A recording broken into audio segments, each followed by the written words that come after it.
Hey guys, it's Sinn again, and today I'm going to bring you guys the very first edition of my video mailbag.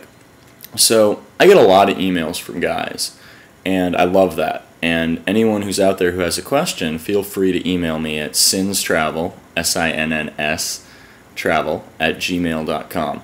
So today's email comes from a guy named R, or Ara, if I want to put the R. Kelly pronunciation on it, out in Indiana. And his question, to paraphrase, because I'm not going to go through it word by word, was about his lab partner, who he believes is a lesbian, but keeps inviting him out on dates and paying for things, but she's a lesbian, and he doesn't know what to do to escalate. So, allow me to be the first to give you a reality check, R.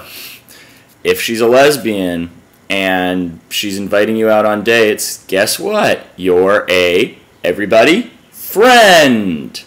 You're a friend. She flirts with you, she lets you touch her, but she's not actually interested.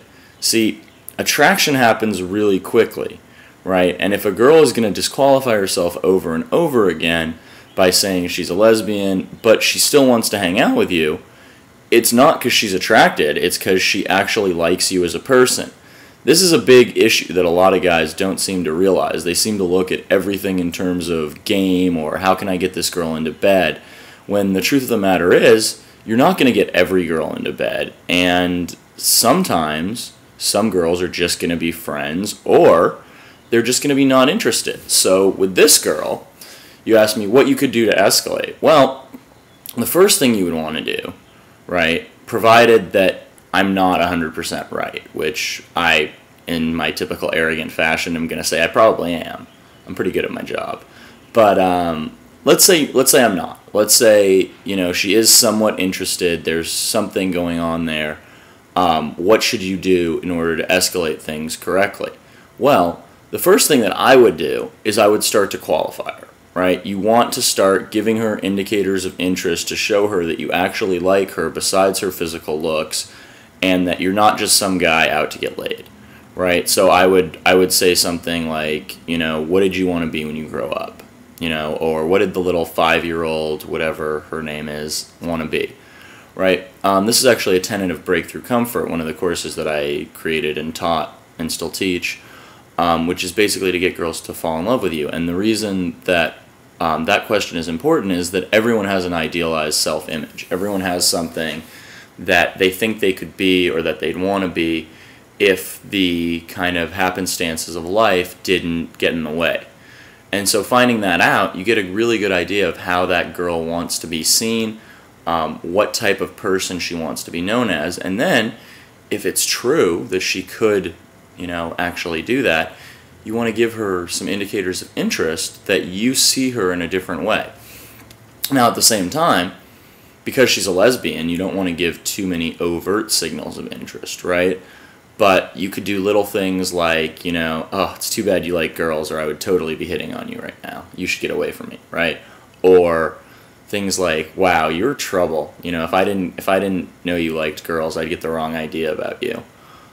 You can also misinterpret things through ambiguity, by saying things like, what do you mean by that? Or, what's that supposed to mean? You can allow her mind to go sexual. Now, the other thing you want to be doing is plowing with touching. What this means is that you're going to need to be touching this girl almost constantly, right? But you want to follow the couple basic rules of touching escalation that I teach, right? The first one is, make sure that you're touching her right away, right? If you haven't touched this girl till now, when you start touching, it's going to be a little weird. She's going to be like, why is this guy touching me all of a sudden when for the last 6 months he hasn't? The second thing you want to do is you always want to be the first person to release the touching. That means if you grab her and you pull her in and you give her a hug, you push her away. That means if you go arm in arm with her, you put your hand on top of her her hand, so that when she starts to pull away, you can reject her first. The key here is to create a dynamic where she's physically chasing you. And the way to do that is by making and then taking away the moves, right? There's going to come a point where she gets uncomfortable. But if you can push her off you before she gets to that point of discomfort, then she'll actually become more uncomfortable not being chased, she'll be more uncomfortable being rejected than she was having her comfort threshold pushed a little bit. So that will make her then want to chase you and go further the next time and the next time. And the last rule of touching is always make bigger moves, right?